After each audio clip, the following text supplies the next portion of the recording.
There's something happening in you right now that deserves honest attention. Not the surface version of what is happening, not the circumstantial account, the job situation, the relationship status, the external markers that the surrounding world uses to evaluate whether things are going well or not. Something more interior than any of those things. A specific quality of interior experience that has been building, perhaps for longer than you have consciously acknowledged, towards something that the people around you may not yet be able to see. Gabor Maté spent his career observing the specific, recognizable signs of genuine psychological and spiritual movement in the people he worked with.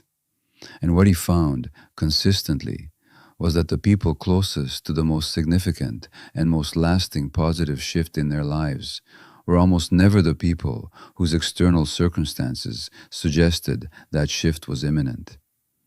They were, very often, the people whose internal experience had reached a specific quality of honest readiness. Not confidence, not certainty about what came next. Something quieter and more fundamental than either of those things. A readiness to be genuinely themselves in a life they were actually living. Today I want to give you the 7 honest signs that this readiness is genuinely present in you. Not as prediction, as description of something that may already be underway. If something in that framing already feels accurate, if something in your current interior experience recognizes what I am pointing at, drop 11 in the comments. Not as performance, as honest acknowledgement of where you actually are. Type 11 and let us look at the 7 signs honestly. The first sign is that you've become genuinely tired of the performance. Not periodically tired of it. Not tired of it in a way that produces a short rest before the performance resumes.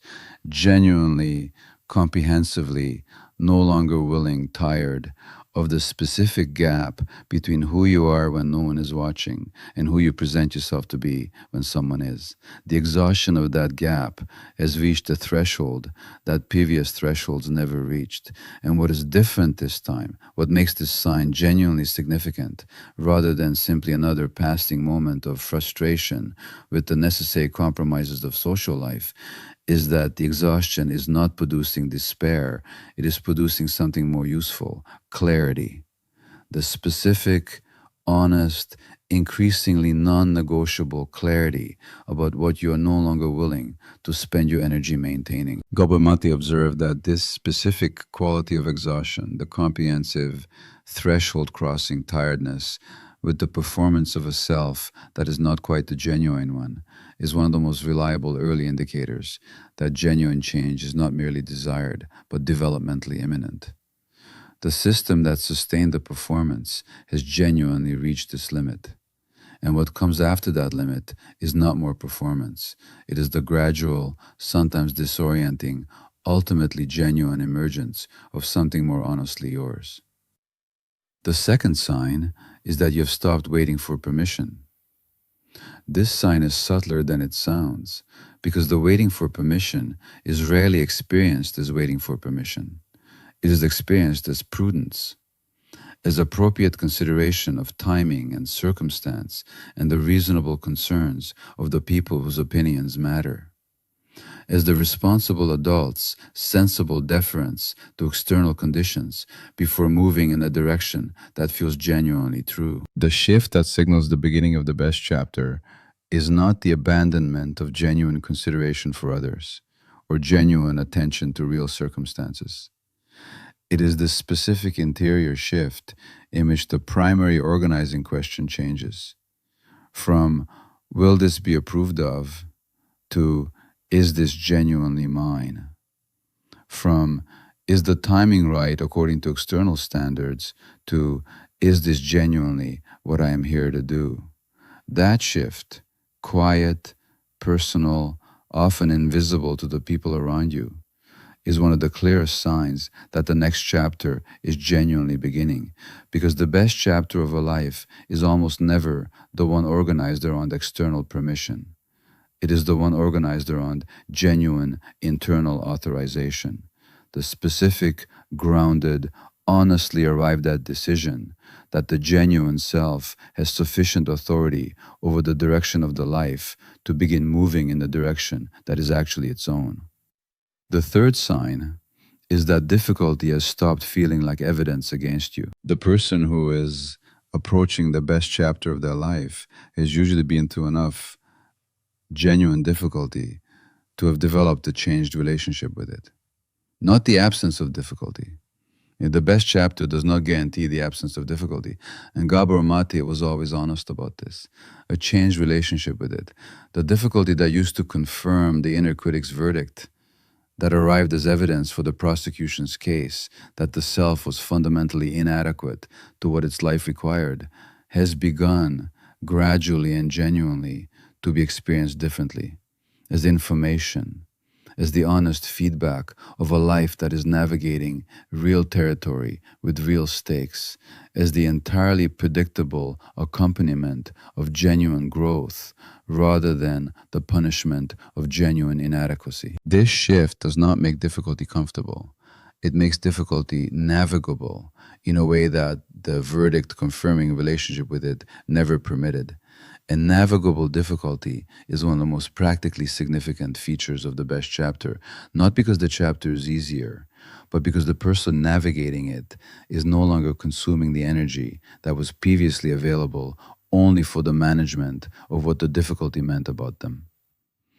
The fourth sign is that your relationships have begun to reorganize around who you actually are. This sign is often one of the most disorienting aspects of the approach of the best chapter, because it does not always feel like a positive development while it is happening. Some connections that were organized around the previous version of the self, the performing version, the managing version, the version built around what was required rather than what was genuine, begin to strain as the genuine self becomes more present and less available to sustain the performance those connections required.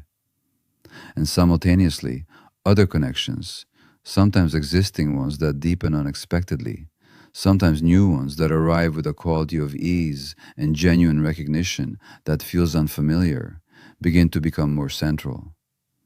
Connections that do not require the performance, that meet the genuine self rather than the managed version, that sustain rather than deplete. The reorganization is real, and it involves real loss alongside real gain.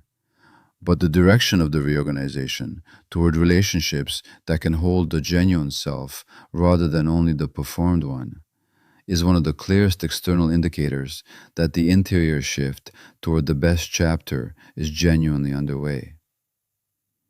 The fifth sign is that what used to seem urgent has become genuinely less so. The best chapter is not characterized by the absence of genuine priorities. It is characterized by a changed relationship with the urgency that has been organizing the attention. The specific, chronic, low-grade urgency of the performing self, always slightly behind where it should be, always slightly not yet sufficient, always organizing the present moment, primarily around the management of the future, that urgency begins to loosen, not into complacency, into a quality of genuine presence that the urgency was preventing. The ability to be genuinely in the conversation that is actually happening, rather than managing it in the direction of the next thing. The ability to be genuinely in the relationship that is actually present, rather than organizing it around the version of the relationship that needs to be maintained for future purposes. The ability to be genuinely here, which is the only place any genuine life has ever actually been available. Gabor Maté observed this loosening of urgency in the people who were most genuinely approaching the best period of their lives, not as the sign of someone who had stopped caring, as the sign of someone who had finally begun to care about the right things in the right way, with genuine presence rather than anxious management. The sixth sign is that you've begun to grieve honestly. This sign surprises people because it does not sound like the beginning of something good. But Gabor Maté was consistent about this. Genuine grief, the honest, unmanaged, genuinely felt acknowledgement of what has been genuinely lost, or genuinely missed, or genuinely not available, is one of the most reliable signs of genuine psychological maturity and genuine readiness for what comes next. The person who is approaching the best chapter of their life has usually arrived at a place of genuine willingness to grieve what preceded it, not with bitterness, with a specific, honest sadness that belongs to genuine loss, genuinely acknowledged. The years that were organized around the performance, the connections that could not quite reach the genuine self, the creative impulses not followed, the directions not taken, the version of life that was genuinely possible, and that the various necessary compromises of the previous chapter made less available than it might have been. That grief, when it is genuinely felt rather than managed into something more comfortable or spiritually appropriate, does something that no amount of positive orientation can do. It completes the previous chapter, honestly. And completion, genuine, honest, fully felt completion, is the specific precondition for a genuinely new beginning, rather than simply a continuation of the previous chapter in different circumstances. The seventh sign, and this is the one that Gabor Maté returned to as the most quietly significant and the most reliably present in the people who were genuinely approaching the best chapter of their lives. You've begun to want simple things and to trust that wanting them is enough. Not the simplified life as an aesthetic or a lifestyle choice, the genuine, organic, unforced reduction in the complexity of wanting that occurs when the wound's compensatory desires have been genuinely understood and the genuine self's actual desires have become more accessible. The genuine self does not want complicated things. It wants genuine connection, genuine creative expression, the experience of moving in a direction that is actually its own, the quality of genuine presence to the actual life that is actually being lived. These wants are simple. They are also, for someone who has spent years organizing their wanting around the wound's more urgent and more elaborate requirements, genuinely new, or rather, genuinely recovered, present again, after a long period during which the wound's wanting was louder and more organized and more reliably urgent. And trusting those simple wants, treating them as legitimate, as worthy of organizing a life around, as sufficient to justify a direction without requiring external validation before they are honored, that trust is perhaps the clearest sign of all that the best chapter is genuinely beginning. Because the best chapter is not the chapter in which everything goes right. Gabor Maté never promised that, and this conversation will not promise it either. It is the chapter in which the genuine self is finally, authentically, consistently enough in the room to have some genuine influence on how the actual days of the actual life are actually lived. That is the beginning. That is what these 7 signs are pointing toward. Not a destination, a direction, a genuine, honest, quietly extraordinary turning of the life in the direction of the self that has been waiting with the extraordinary patience of something that knows it is real for exactly this quality of genuine readiness and the privilege of a lifetime, the one that Gabor Maté pointed toward with everything he had. The privilege of a lifetime is to become who you truly are, not in the next chapter, in this one, beginning now.